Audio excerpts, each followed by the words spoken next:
गुज़िश्ता दिनों wheelchair cricket टी20 Asia cup में पाकिस्तान ने श्रीलंका को हराकर फाइनल ट्रॉफी अपने नाम कर ली। अब इनकी बात करते हैं तो नेपाल के दारुल हुकूमत काठमांडू में होने वाले इस इवेंट में पाकिस्तान शरीक मेज़बान भी था। जी नाज़रीन, और इसी सिलसिले में हमारी टीम के हीरोज जो हैं वो हमारे साथ हैं। टीम के कप्तान मोहम्मद ज़ीशान और फास्ट बॉलर मोहम्मद फयाज ने हमें ज्वाइन कर लिया है। अस्सलाम वालेकुम भाई, सबसे पहले तो आप दोनों को बहुत बहुत मुबारक हो कि आप जो है ये एशिया कप जीत कर लाए हैं। कैसा फील कर रहे हैं? वालेकुम अस्सलाम, बहुत शुक्रिया। सबसे पहले तो आपने शो में इनवाइट किया और यकीनी तौर पे बहुत जज्बाती इस वक्त मौका है और अल्हम्दुलिल्लाह सेकंड टाइम जो है लगातार दूसरी मरतबा एशिया कप जो है वो अपने नाम किया। पाकिस्तान का परचम एक मरतबा फिर नेपाल में सर बुलंद किया और सबसे बड़ा एजाज ये हासिल किया कि अब पाकिस्तान व्हीलचेयर क्रिकेट टीम हमारी मुल्क की नहीं एशिया की वाहिद टीम है जो जितनी भी इस वक्त कम्युनिटी क्रिकेट या मेंस क्रिकेट वुमेन्स क्रिकेट हो रही है उसमें अभी तक कोई भी जो है टीम ऐसी नहीं रही है जो लगातार 2 मरतबा एशियन चैंपियन बनी है। क्या बात है, जबरदस्त। सर फयाज भी हमारे साथ हैं। फयाज, आपके क्या तासुरात हैं, कैसा महसूस कर रहे हैं कि दूसरी बार माशाल्लाह से आप लोग जीत कर आए हैं, आप लोगों ने पाकिस्तान का नाम रोशन किया है, क्या फीलिंग्स है? जी, सबसे पहले आपका बहुत शुक्रिया कि आपने प्रोग्राम में मदद किया है। बिल्कुल फीलिंग्स तो एक नो डाउट ऐसी हैं जो वर्ड्स में बयान करना बहुत मुश्किल है। और जिस तरीके से एशिया कप का वो इवेंट रहा, लास्ट टाइम भी हमने जीता और अपने टाइटल को डिफेंड करना बहुत बेहतर था। और इसके पीछे जितनी मेहनत और पीडब्ल्यूसीसी का जितना हाथ है, प्लेयर्स को एक साथ लेके चलना, पूरी बाइंडिंग के साथ प्लेयर्स को इतने जल करके चलना कि आज जो टाइटल है हमने पाकिस्तान के नाम किया और दूसरी बार एशियन चैंपियन बने। नो डाउट ये फीलिंग जो है ये हम बयान नहीं कर सकते वर्ड्स में। बिल्कुल क्या बात है जी, बेहतरीन, ज़बरदस्त। अच्छा ज़ीशान साहब, मुझे ये बताइएगा कि ज़रा मैच के मूवमेंट्स की बात करते हैं, ये जो विनिंग मूवमेंट्स थे इसका ज़रा हाल तो सुनाइए। क्या उस वक्त सिचुएशन थी, क्या, क्योंकि मैच जो है वो हम फॉलो नहीं कर सके थे, तो ज़रा हमें विनिंग मूवमेंट्स के बारे में बताइए। बिल्कुल ऐसे ही है। 5 टीमों ने शिरकत की थी और हमारा पहला मैच श्रीलंका से था जो बारिश की वजह से महदूद ओवर्स का हो गया और अनफॉर्चुनेटली वो मैच हम लूज कर गए। उसके बाद हमारे पास कोई ऑप्शन नहीं था कि हम तमाम टीमों से मैचेस जीतें और फाइनल पॉइंट्स टेबल में टॉप पर आए। तो फिर हमने नेपाल, इंडिया, श्रीलंका को बीट किया ग्रुप मैचेस में। और सबसे बड़ी बात यह कि जब हमने इंडिया को हराया तो इंडिया को हराने के साथ साथ हमने इतने बड़े मार्जिन से हराया कि वो इवेंट सही बाहर हो गए एशिया कप के और फाइनल में फिर श्रीलंका जगह बना ली। और यकीनी तौर पे इंडिया वाला मैच जो है वो तो हम कभी भूल ही नहीं सकते जिस तरह से।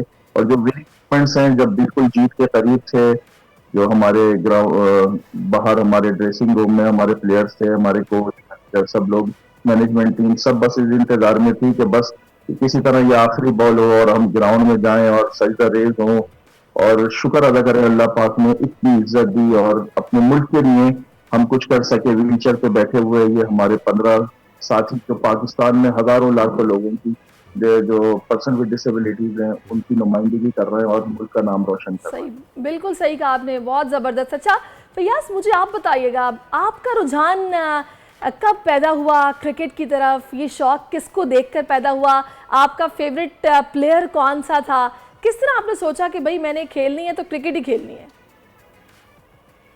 जी, क्रिकेट का शौक तो पाकिस्तान में आप बेहतर समझते हैं कि हर बंदे को ये है और हमें भी पर्सनल होने होने के बावजूद हमें भी शौक था। लेकिन ये था कि कोई प्लेटफॉर्म नहीं मिल रहा था। जैसे पीडब्ल्यूसीसी का, पाकिस्तान क्रिकेट काउंसिल का प्लेटफॉर्म मिला तो ऐसे लगा कि जैसे हमारे दरीना ख्वाहिशात पूरी होने लगी।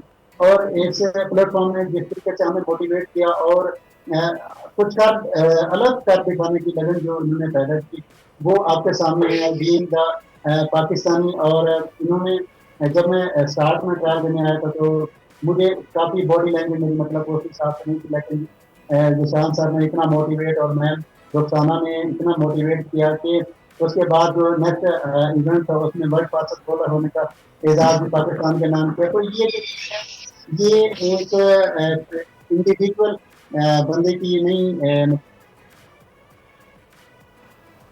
अच्छा ज़ीशान साहब, आप हमें सुन सकते हैं? जी, आई थिंक वो डाउन हुआ है। और सैरिश, बड़ी कमाल की टीम है जी, और 15 खिलाड़ी जो हैं वो व्हील चेयर पर इतने ज़बरदस्त तरीके से मुकाबले करते हुए, और श्रीलंका में हमने देखा था एशिया कप में भी काफ़ी बारिशें हुई थी, तो बिल्कुल उन्होंने दुरुस्त फरमाया कि पहले मैच में बारिश हो गई जिसकी वजह से वो मैच हार भी गए।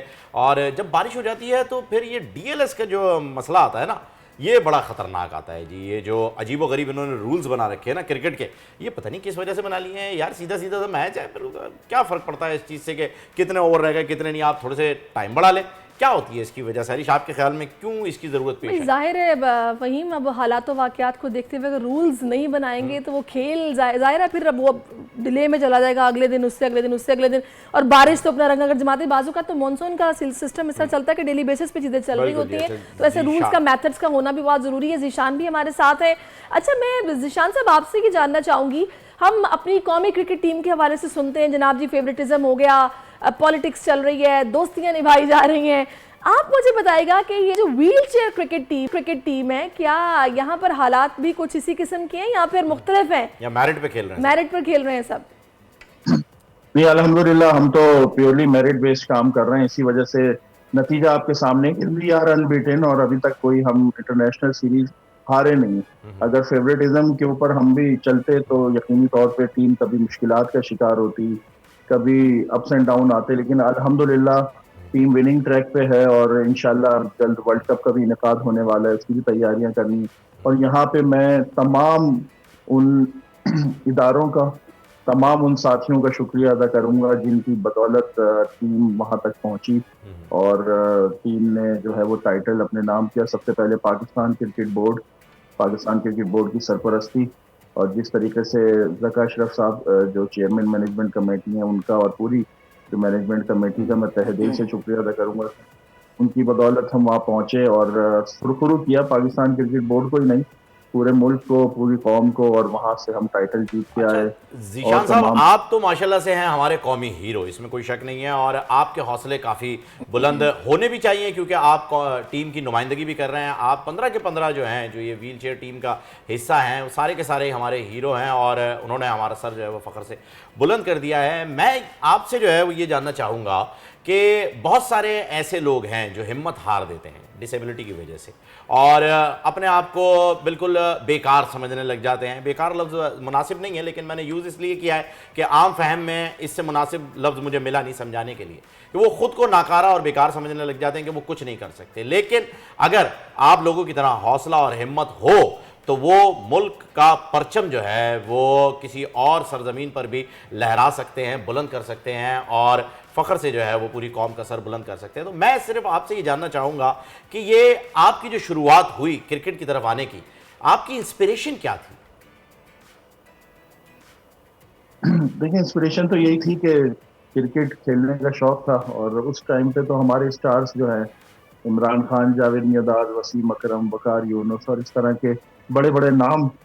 शौक था हम भी खेलें, लेकिन अनफॉर्चुनेटली जो हमारी फिजिकल स्ट्रेंथ नहीं थी कि हम उस तरह से खेलें, लेकिन बस शौक था कि कुछ ना कुछ तो हमने करना है। तो हमने इसीलिए इनिशिएटिव लिया कि क्यों ना पाकिस्तान में ही नहीं दुनिया भर में व्हील चेयर क्रिकेट को रोशनास कराया जाए, ताकि हम भी जो हैं और व्हील चेयर पे बैठे हुए तमाम साथी कुछ कर सकें। और हमने इसमें बड़ी कामयाबी हासिल की कि मेडिकल मॉडल्स जो थे उनको हमने सोशल मॉडल बनाया। और मैं ये समझता हूँ कि ये जो जिस्मानी माजूरी, जैसे आपने कहा आसान लफ्जों में मैं भी समझा दूँ, जिस्मानी माजूरी जिस्म में नहीं, इंसान के दिमाग में और जहन में होती है।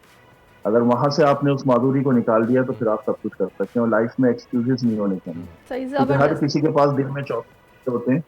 कायदे आजम मोहम्मद अली जिन्ना के पास भी 24 घंटे थे, सचिन तेंदुलकर के पास भी 24 घंटे थे, हमारे पास भी 24 घंटे और सबके पास होते हैं।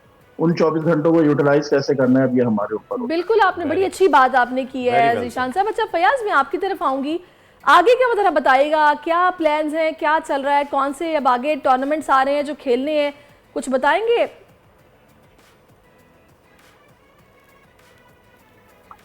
जी, अभी एशिया कप के फाइनल होने के बाद और ये टाइटल विन करने के बाद अभी नेक्स्ट हमारी सीरीज पाक अफगान सीरीज है जो रेडी है और जिसमें पाकिस्तान इसको होस्ट करने जा रहा है। और अभी हमारा फोकस के ऊपर है कि इस सीरीज को भी हम पाकिस्तान के नाम करें और इसी तरह की परफॉर्मेंस जो अभी एशिया कप में दी है और इसी तरह की परफॉर्मेंस वहाँ पे दी है। ज़बरदस्त। अच्छा, मुझे ज़ीशान साहब आप ये बताइएगा कि क्या आप लोगों को स्पॉन्सर्स वगैरह के लिए कोई प्रॉब्लम तो नहीं होती है, या फिर आप लोगों को बाकायदा बोर्ड सपोर्ट कर रहा है? अगर पाकिस्तान से बाहर भी इस तरह के इवेंट्स हैं, इस तरह काठमांडू में ये हुआ है, तो आप लोग इजीली वीज़ास भी मिलते हैं, स्पॉन्सर्स भी मिलते हैं?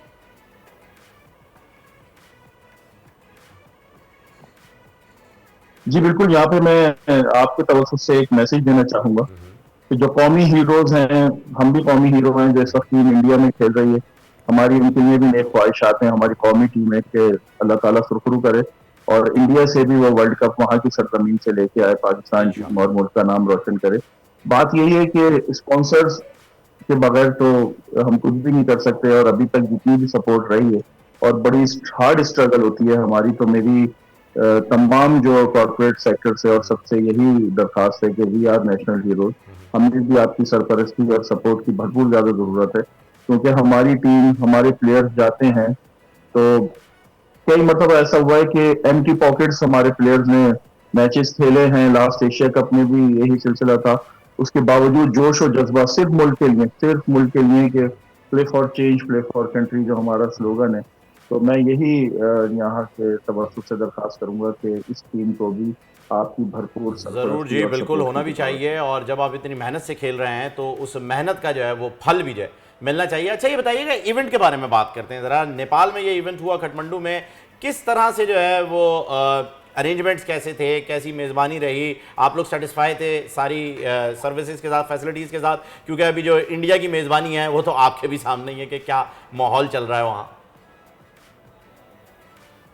जी बिल्कुल ऐसा ही है, क्योंकि पाकिस्तान को होस्टिंग राइट्स जो है international council of wheelchair cricket की तरफ से मिले थे। अनफॉर्चुनेटली यही था हमें खदशा कि इंडिया की व्हीलचेयर क्रिकेट टीम पाकिस्तान नहीं आ सकती है, तो इसीलिए हमने इसको न्यूट्रल वेन्यू, नेपाल जो लॉजिस्टिक के मामले में थोड़ा हमारे लिए बेस्ट था और थोड़ा इकोनॉमिकल भी था, तो इसीलिए हमने एशिया कप को वहाँ शिफ्ट किया और बहुत अच्छे अरेंजमेंट रहे। और अल्हम्दुलिल्लाह हमने एक मेज़बानी भी की वहाँ पे, और जो हमारा शरीक मेज़बान नेपाल था। और मुश्किलात तो लाजमी बात है, जब इतना बड़ा इवेंट होता है कहीं ना कहीं हर्डल्स तो होती हैं, बैरियर्स भी होते हैं, लेकिन अल्हम्दुलिल्लाह सब कुछ बहुत अच्छे से हुआ और हम लोग मुतमईन भी हैं। और सबसे बड़ा तो हम अपनी जीत से मुतमईन हैं कि पाकिस्तान नेपाल से सुरखुरू होकर जो है अपने वतन वापस रवाना हो रही है टीम। नहीं, आप बिल्कुल ज़ीशान साहब मुबारकबाद के मुस्तहिक हैं। आप भी मुतमईन हैं, हम भी मुतमईन हैं। एशिया कप की ट्रॉफी पाकिस्तान के नाम हुई है और पाकिस्तानी शाहीनों के हाथों श्रीलंका को जो ये शिकस्त मिली है, इस पर आप लोगों की मेहनत है जिसका फल आपको मिला है। बहुत शुक्रिया, और एक बार फिर से आप दोनों को, फयाज को भी, आपको भी ढेरों मुबारकबाद, आपकी पूरी टीम को ढेरों मुबारकबाद, बहुत शुक्रिया, पूरी कौम को मुबारकबाद। आप 2 मरतबा जो है वो एशिया कप जीत चुके हैं। सब्सक्राइब करें और बेल दबाएं ताकि कोई खबर रह न जाए।